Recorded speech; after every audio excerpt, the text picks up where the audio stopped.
আপনারা কি বলতে পারবেন এটা কবের ভিডিও? হ্যাঁ, আপনারা হয়তো ভিডিও কোয়ালিটি বা ক্যামেরার অ্যাঙ্গেল দেখে বুঝতে পারতেছেন এটা অনেক আগের ভিডিও। আমি আগে এইভাবেই ভিডিও করতাম, মানে ইউটিউবের রেশিওতে ভিডিও বানাতাম আগে, আর এখন তো ফেসবুক রেশিওতে ভিডিও বানাই। তো এটা হচ্ছে যখন আমি কুমিল্লাতে ছিলাম, মানে কুমিল্লা শহরে ছিলাম তখনকার ভিডিও। তখন হচ্ছে আমার হাজব্যান্ড আসছিল, মানে আসতো বাসায়, ছুটি পেলেই বাসায় আসতো, মানে কুমিল্লা বাসায় আসতো। সে আর আমি মিলে প্রত্যেক দিন এইভাবেই ব্রেকফাস্ট বানাতাম। যেদিন ভালো লাগতো না সেদিন হচ্ছে বাইরে থেকে ব্রেকফাস্ট করে নিতাম।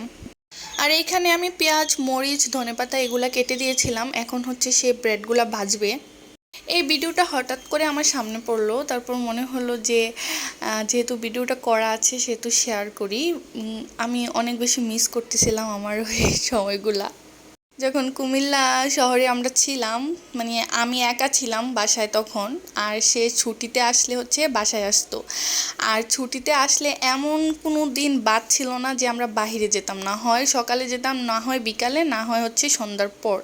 আমরা প্রত্যেক দিনই বাসা থেকে বের হইতাম এবং হচ্ছে বাহিরে ঘুরতাম, রেস্টুরেন্টে যাইতাম, তারপর হচ্ছে পার্কে যাইতাম। তারপর তো আমার ফাইনাল পরীক্ষা শেষ হওয়ার পর, মানে অনার্স কমপ্লিট হওয়ার পর তো আমি বাড়িতে চলে আসছি। তখন আর মানে এখন আর শহরে তেমন একটা যাওয়া হয় না, এখন হচ্ছে আমাদের বাসায় থাকা হয়। তো এখন যদি আমি শহরে থাকতাম তাহলে তো এখনও আমি ঘুরতে যেতাম আমার হাজব্যান্ডের সাথে, তাই না? তারপরও বাড়িতে থাকলেও কিন্তু আমি কম ঘুরি না ওর সাথে, মানে আশেপাশে যেখানেই যাওয়ার সুযোগ হয় না কেন সেখানেই চলে যাই। তো যাই হোক, সে আমাদের জন্য, মানে আমার জন্য আর তার জন্য ব্রেকফাস্টটা কমপ্লিট করে ফেলেছে, মানে বানিয়ে ফেলেছে। ব্রেকফাস্টটা কিন্তু অনেক বেশি মজা হয়েছিল। এমনি তো আমি রান্না বান্না করলে সে আমাকে হেল্প করতো, আমি রান্না বসাইলে সে কেটে দিত, ধুয়ে দিত।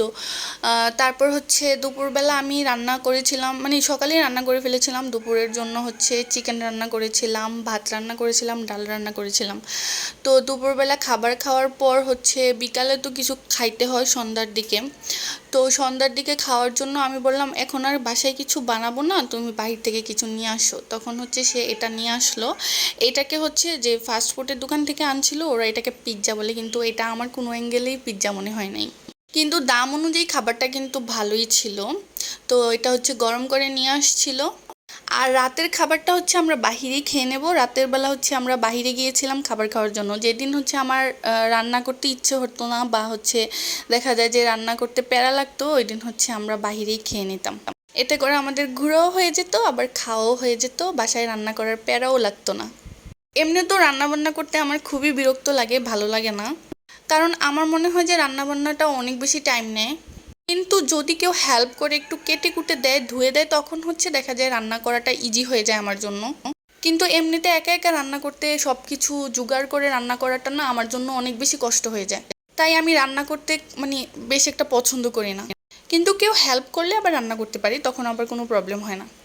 আমি এই ভিডিওটা দেখতেছি আর মনে মনে ভাবতেছি যে আবার কবে আমাদের ওই দিন আসবে যখন আমরা একা থাকতে পারবো, তারপর নিজের মন মতো করে ঘুরতে পারবো, কেউ কিছু বলবে না, কারো কাছ থেকে পারমিশন নিতে হবে না।